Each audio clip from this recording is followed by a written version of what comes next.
Welcome back in my YouTube channel Asha Gyan. इस video में आज हम कवर करेंगे एरिक एरिक्सन थ्योरी, जिसका नाम है साइको सोशल एंड डेवलपमेंट, और इसको एक अन्य नाम से भी जाना जाता है जिसका नाम है लाइफ स्पैन थ्योरी। ये थ्योरी क्यों इतनी इम्पोर्टेंट है? क्योंकि अभी जो MPTT वर्ग 2 का एग्ज़ाम हुआ है उसमें हमने देखा था सभी पेपर को एलोबरेट करके कि हर एक दिन के पेपर में एक या दो क्वेश्चन इस थ्योरी से आए हैं। कभी इसका इजी दे देता है, जैसे कि इसका थ्योरी का नाम ही पूछ लेता है किसने इसको लिखा। कभी कभी इससे स्टेजेस के बारे में थोड़ा डेप्थ में जाके पूछ लेते हैं, तभी प्रॉब्लम क्रिएट होती है।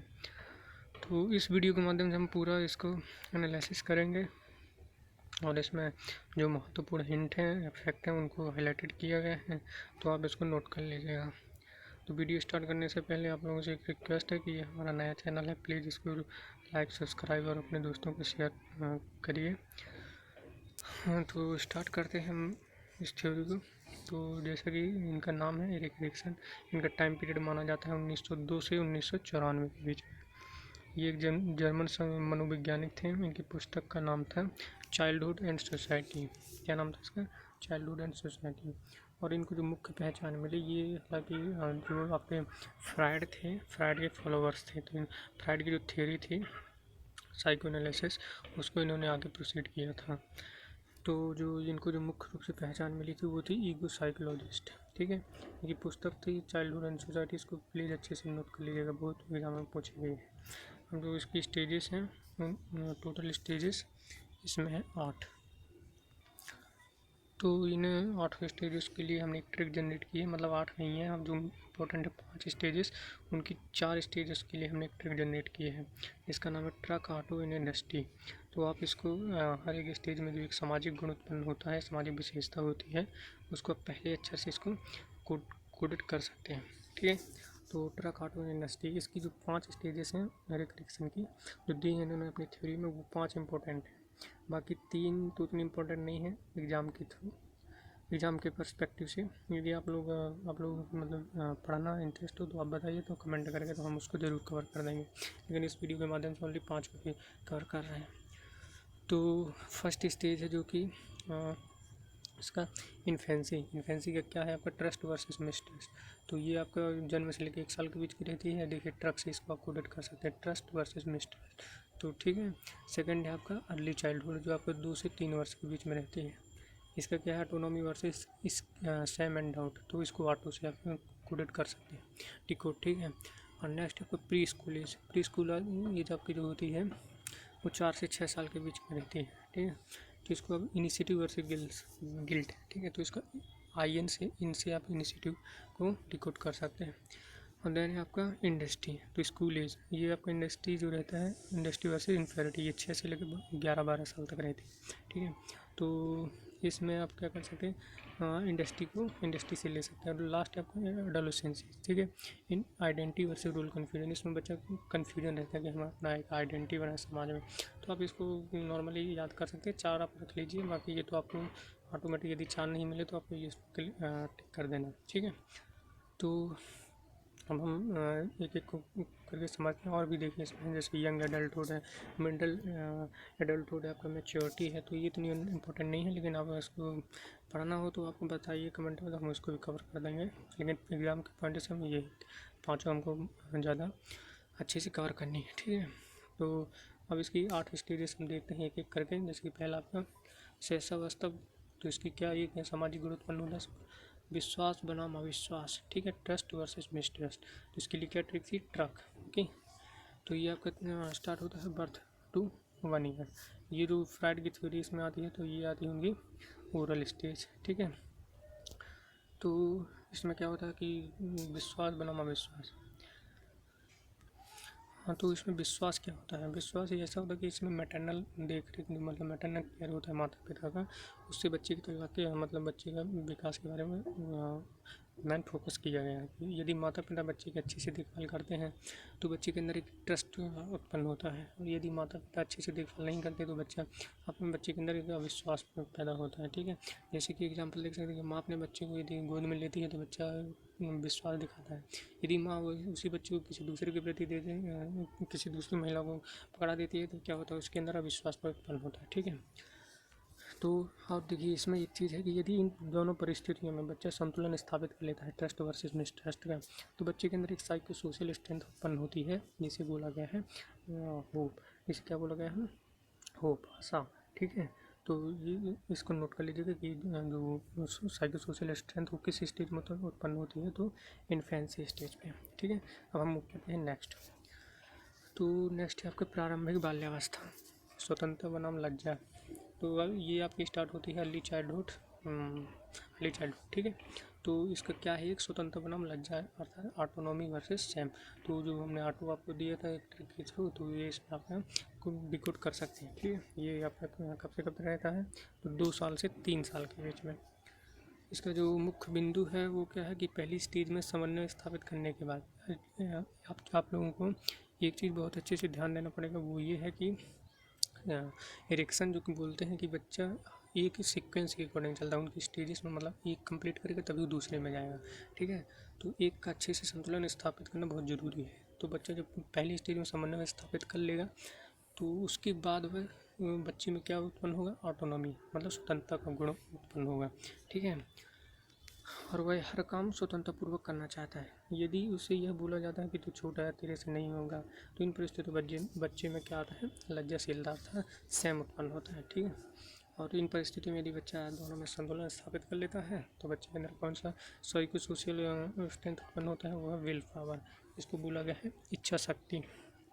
ओके, तो होप आपको ये वाली स्टेज समझ में आ गई होगी, तो इसको आप नोट कर लीजिएगा। जो साइको सोशल स्ट्रेंथ है, विल पावर, ठीक है, इच्छा शक्ति। चलिए अब हम नेक्स्ट स्टेज पे आते हैं। नेक्स्ट स्टेज आपका है खेल अवस्था, जिसको बोला गया है पहल बनाम दोस्ता। ठीक है, इसको प्ले भी बोलते हैं इंग्लिश में, इनिशिएटिव वर्सेस गिल्ट। ये आपको 4 से 6 साल के बीच में मध्य रहती है। ठीक है, तो इसके मुख्य बिंदु क्या है, बच्चा इस अवस्था तक पूर्ण रूप से शारीरिक एवं भाषाई रूप से परिपक्व हो जाता है। ठीक है, क्योंकि जब बच्चा दूसरी स्टेज में अच्छे से संतुलन स्थापित कर लेता है तो बच्चा तीसरी स्टेज में आ जाएगा। तो 4 और 6 साल के बीच में बच्चा का क्या भाषाई गुण पूर्ण रूप से परिपक्व हो जाता है, और उसके अंदर सामाजिक कार्यों में पहल करने के लिए, इनिशिएटिव करने के लिए उत्सुक हो जाता है।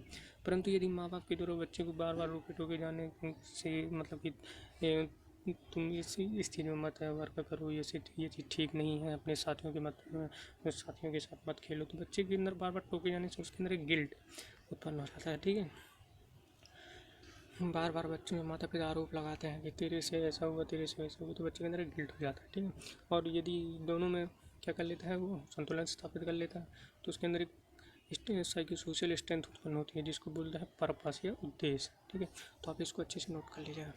जो आपका थर्ड स्टेज में आपका कौन सा साइको सोशल स्ट्रेंथ होता है, तो वो है पर्पस अर्थात उद्देश्य। ठीक है, चलिए अब हम चौथी अवस्था पे आते हैं। तो चौथी अवस्था क्या है इसकी, स्कूल अवस्था, स्कूल स्टेज, परिश्रम बनाम हीनता। इस स्टेज में क्या होता है, बच्चे के अंदर इंडस्ट्री वर्सेस इन्फीरियरिटी जैसे सामाजिक गुण उत्पन्न होता है। ठीक है, तो ये कब से कब तक रहती है, 6 से 11 से 12 साल तक के बीच में। अब जो इसका मुख्य बिंदु है, इस अवस्था में बच्चे प्रथम बार औपचारिक रूप से सीखते हैं। ठीक है, मतलब स्कूल में आके सीखेंगे। ठीक, जहाँ एक निर्धारित पाठ्यक्रम होगा। ठीक है, एक नियमावली होगी, तो उसको हम औपचारिक शिक्षा बोलते हैं। इस अवस्था में बच्चे का संबंध निर्णयात्मक तर्कों, डिडक्टिव रीजनिंग से स्टार्ट होता है।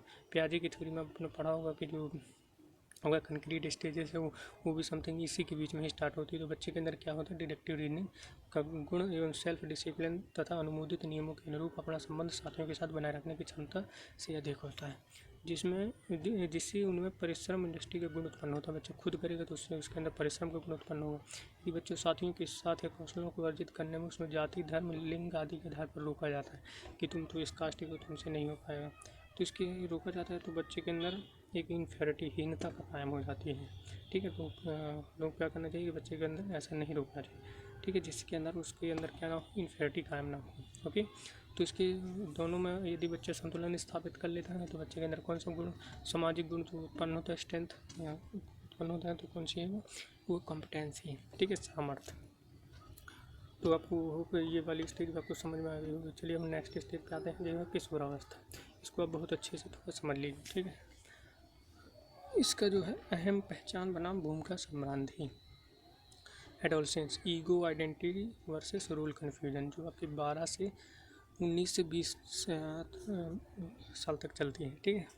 तो इसका मुख्य बिंदु क्या है, इस अवस्था में बच्चों किशोरों के बीच अहम पहचान, ईगो आइडेंटिटी, एक पॉजिटिव साइको सोशल एस्पेक्ट तथा भूमिका संभ्रांति, रोल कन्फ्यूजन या पहचान संकट, ठीक है। इसको रोल कन्फ्यूजन और क्या बोलते हैं, पहचान संकट। आइडेंटिटी क्राइसिस, ये कई बार पूछा भी गया है कि आइडेंटिटी क्राइसिस किस स्टेज में पाया जाता है, तो आपकी ये कौन सी है, किशोरावस्था में, ठीक है। ठीक है, किशोर अपनी समाज में एक पहचान विकसित करना चाहता है, यदि वह इसमें विफल हो जाते हैं तो वो इसे कुछ समय के लिए टाल देते हैं, ठीक है।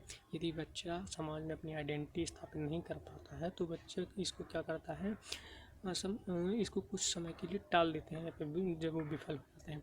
तो इरिक्सन ने इसको क्या बोला है, मनोसामाजिक विलंब अर्थात साइको सोशल मोराटोरियम। ओके, तो आपको ये बहुत अच्छे से इसको नोट कर लीजिएगा कि साइको सोशल मोराटोरियम पाया जाता है, मनोसामाजिक विलंब ये। तो ये किस स्टेज में पाया जाता है, ये आपका एडोलसेंस एज, ठीक है। कहा है जब किशोर इन परिस्थितियों में संतुलन स्थापित कर लेता है तो उसमें एक साइको सोशल स्ट्रेंथ उत्पन्न होती है, ठीक है, जिसे क्या कहा गया है, कर्तव्य निष्ठता, ओके, फेडेलिटी। नेक्स्ट, तो वो आपको ये पूरी आपको 5 स्टेज अच्छे से समझ में आ गई होगी। चलिए हम इसका ये छोटा सा MCQ देखते हैं, कुछ क्वेश्चन हमने इस पर इस थ्योरी से बनाए हैं, देखते हैं आपको कितना समझ में आया अपना, इसमें आप आकलन कीजिए, ठीक है। तो कुछ महत्वपूर्ण प्रश्न हैं, जैसे कि पहला है आपका, इरिक्सन ने मनोसामाजिक सिद्धांत में कितनी अवस्थाएं बताई, तो बताइए 4, 6, 8, 7। तो आंसर इसका सही क्या होगा, हमने अभी पढ़ा है कि इसकी जो होगी 8 होगी, ओके। नेक्स्ट है आपका, इरिक्सन को किस मनोवैज्ञानिक के रूप में पहचान मिली थी, ईगो मनोविज्ञानी, इडम मनोविज्ञानी, इनमें से कोई नहीं, उपयुक्त दोनों। तो हमने आपको स्टार्टिंग में आपको बताया था कि इसमें कौन सा था, ईगो, कौन सा था इसका, ईगो, ठीक है, ईगो मनोवैज्ञानिक के रूप में। नेक्स्ट है आपका, चाइल्डहुड एंड सोसाइटी के लेखक कौन है, तो आपको ये तो अच्छे से मालूम होगा, जो भी आप हमने ऊपर बताया था, तो इसका कौन है, इरिक्सन, ठीक है। नेक्स्ट है आपका, परिश्रम बनाम हीनता, इंडस्ट्री वर्सेस इन्फॉर्टी किस अवस्था का भाग है, तो बताइए, play age, school age, early childhood stage, adolescence. तो इसका कौन सा, play stage, school stage, early childhood stage, adolescence. तो हमने अभी देखा था ये स्कूल स्टेज में पाया जाता है, किसमें, स्कूल स्टेज, ठीक है। नेक्स्ट है आपका, फ्राइड के सिद्धांत के को आगे किसने बढ़ाया, तो भी हमने आपको बताया था, कार्ल जंग, एना फ्राइड, एरिक एरिक्सन, एडलर। तो कौन था इसका, एरिक एरिक्सन, ठीक है। तो आपको ये वीडियो यदि पसंद आए तो प्लीज़ इसको लाइक, सब्सक्राइब और अपने दोस्तों को शेयर करना मत भूलिए। और हम आगे ही ऐसे ही व्यक्तित्व से रिलेटेड और बाल विकास से संबंधित वीडियो, नए वीडियो लाएंगे जो आपके एग्ज़ाम के लिए बहुत ही लाभदायक होंगे, ठीक है। Thank you.